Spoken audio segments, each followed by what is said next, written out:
welcome back to the Garden with Joe and Holly radio show. Happy to have you along. Holly, let's go to the hotline and bring in our guest for this week. Joseph Lofthouse adopted the principles adaptation agriculture in response to the harsh growing conditions in high-altitude, short-season desert gardens. Instead of relying on expensive poisons, labor, and material to coddle the plants, he encourages genetic diversity, cross-pollination, and survival of the fittest, allowing the plants to adapt themselves to the current and ever-changing ecosystem, thus simplifying farming and seed saving. Better adapted varieties taste better. Joseph authored Landrace Gardening, Food Security Through Biodiversity and Promiscuous Population. Welcome to the program, Joseph. Thank you, Holly.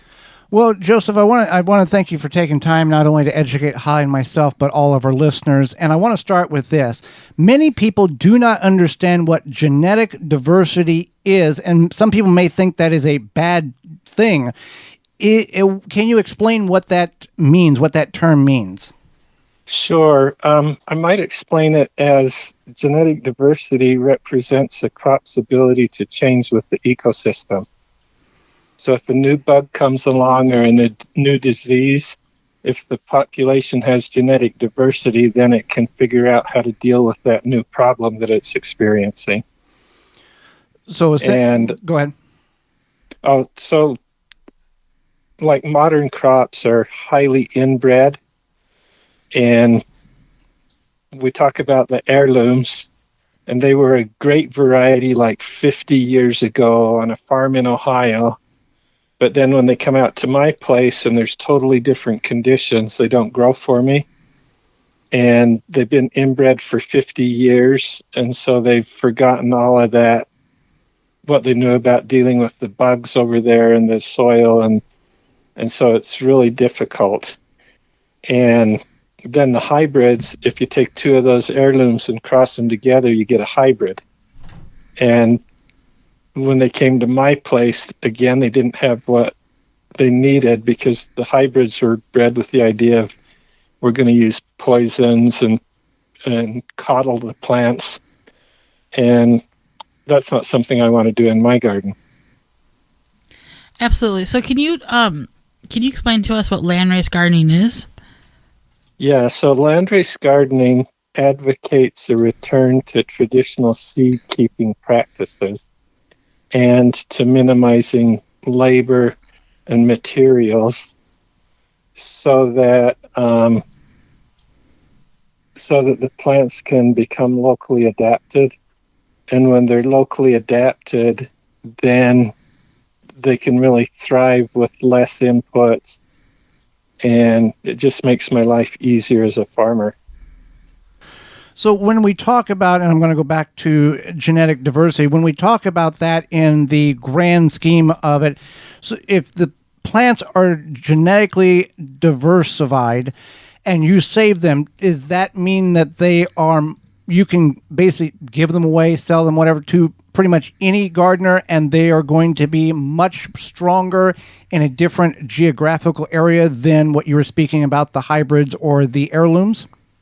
Yeah, so what happens, for example, is if I have crops that are adapted to the local ecosystem, to my high altitude, to the desert, to the low humidity, to the sunlight that's all day long, every day, they do a lot better for my community than the seeds that come from China or that come from Oregon, which is damp and overcast where they've been growing the seed. And so if we can be growing local seeds that also have genetic diversity, then they can really figure out for themselves how to solve those problems that we were trying to solve with labor and materials and poisons or whatever it was we were trying to use to coddle them. And genetic diversity has been going on in nature since the beginning of time. Yes, but about 60 years ago, the seed industry decided that they were going to start inbreeding plants. And so basically, every time you cross a plant to itself, you end up losing half of the remaining genetic diversity in that plant or in that population. And so pretty soon you get plants that forget how to grow because they're so inbred. That's very interesting. So can you tell us more about your book, Landrace Gardening, Food Security Through Biodiversity and Promiscuous Population? Perhaps just a little quick synopsis and whatever would encourage our readers to pick up a copy? Yeah, so one of the major things that my book does is it advocates dropping all of those rules that interfere with the person's ability to save seeds. And so it really gives a lot of comfort to people that they can let the seeds grow more in a natural system and they're going to thrive. The book covers like corn, beans, squash, tomatoes, grains, animals, and gives cooking tips and seed saving tips. It represents, decades of my life. And the other thing it advocates is having joy in the garden, singing and dancing and just enjoying ourselves rather than getting so caught up in being burdened with all the rules that other people want to put on us about how we should garden. And I would absolutely agree. There is, I think a lot of people decide that they want to garden and it has to be, the prettiest. It has to meet a certain criteria for them to be. And they lose sight of the reason why they started in the first place was to have an enjoyable hobby, and all of a sudden now they're stressing out because one weed is growing or something, and it's the neighbor's planting before I am. I've got to plant now. Yeah, and it becomes keeping up with the Joneses versus really observing and enjoying nature. And now you're like angry at some squirrel when that was the squirrel's home in the first place. And yeah, right. Soil erosion can be a big problem on large agricultural farms, but also in backyards, and people may not be aware of the type of erosion issues that they may see in their own backyard garden. What are some tips that you can offer to lessen the impact in those backyard gardens? Yeah, so I'm blessed in my area to live in the desert, and I don't have much wind, and I don't have much water to be washing the soil away. But in general, if you keep the ground covered, either with plants or with snow in my case, then you can really keep the soil closer to home. Yeah, we stress on the program, everything in nature that has soil, it's covered in some form or fashion except for sand in the desert. So nature is trying to tell us, here's what you got to do, Goofy. Cover your soil in the backyard. Right. And I allow a tremendous amount of weeds to grow in my garden. And I think of it as a multi-species, self-regenerating cover crop. That's interesting because people would, keep weeds out and you allow them to grow for this reason. Right. I understand that. I don't hate the weeds, but they hold the soil in. They hold the soil in, and as soon as you start pulling, you see it happen, right? You pull these weeds, and there's just dirt clinging to the roots of the weeds. And I know that for a lot of people, they feel it's unsightly, but I totally understand that's one of those things that you were talking about, Joseph. That people are you got to have a weed-free garden, or you're not a good gardener. Right, and so I went the other way. I let the weeds grow. And the plants have to be strong enough to outcompete the weeds. Yeah. Yeah. And in that way, I greatly minimize the labor that I have to put into my garden. And I like that concept because it is the strongest. And just like your book says, the promiscuous population. And that's what's going on is that you have these weeds that are doing their thing. And then the plants are hopefully growing or learn to grow. And maybe it might take a couple seasons in that particular ecosystem, but the strongest ones do survive. So exactly. And then the other thing that I've noticed by using genetic diversity and tasting every plant before I save seeds from it is after a few generations, I get crops that just taste lovely and just make my heart sing for the flavor. Yeah, that's something we've lost in the varieties we have now. Mm-hmm. So do you know much about desert foraging since you do live out there and you are amongst a lot of the Go ahead. Oh no, I was just going to ask because we've talked to foragers, but they're usually more like in the Midwest or the Northeast, and I know this is a totally different climate than that. So if you want to talk about that at all. Yeah, so I eat a lot of foraged vegetables and mushrooms because if I go foraging first thing in the spring or when the fall rains are coming, that's good times to forage. I don't do much foraging during the hottest part of the summer because the plants are kind of tough then.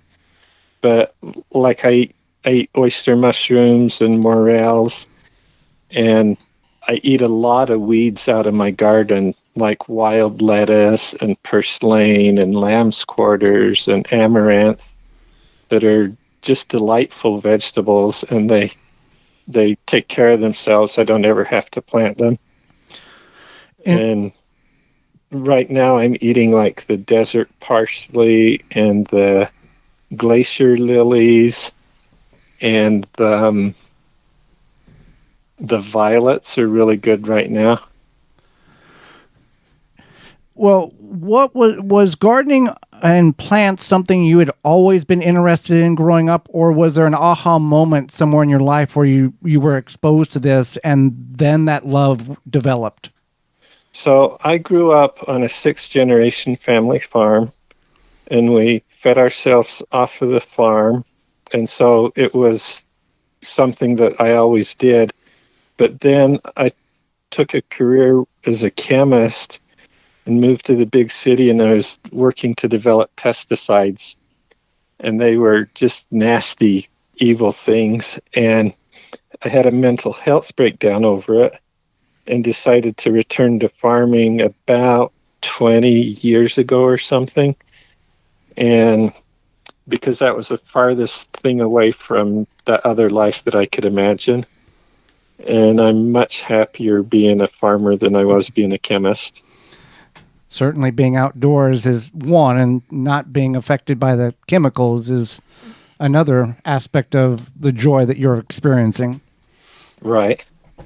And I have to commend you. Not many people talk about their mental health, and it's becoming more common these days. But a lot of people would, just powered through or stuck it out, or even been ashamed to say anything. Yeah, ashamed to say anything. And I know I had to leave a tough job for my mental health once, and I was shamed because of it. And I'm glad I left it. It actually led me to meet Joey. But yeah, I know it's difficult and it's good. So I commend you for that.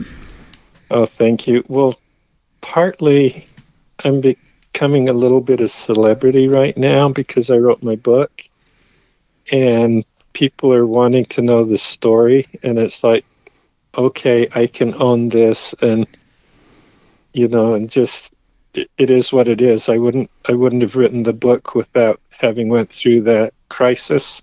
Right. Well, speaking of that book, how can people find the book, find you online, and connect with you?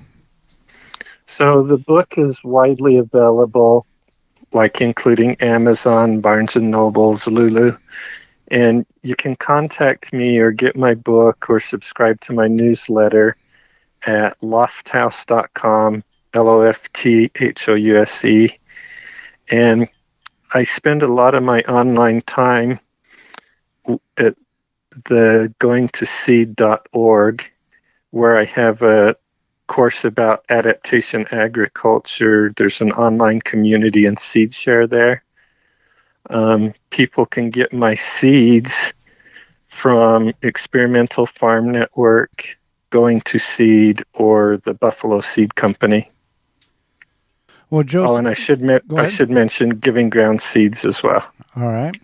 Well, Joseph, we greatly appreciate the time you've offered Holly and myself, and the education you provided, not only us, but all of our listeners.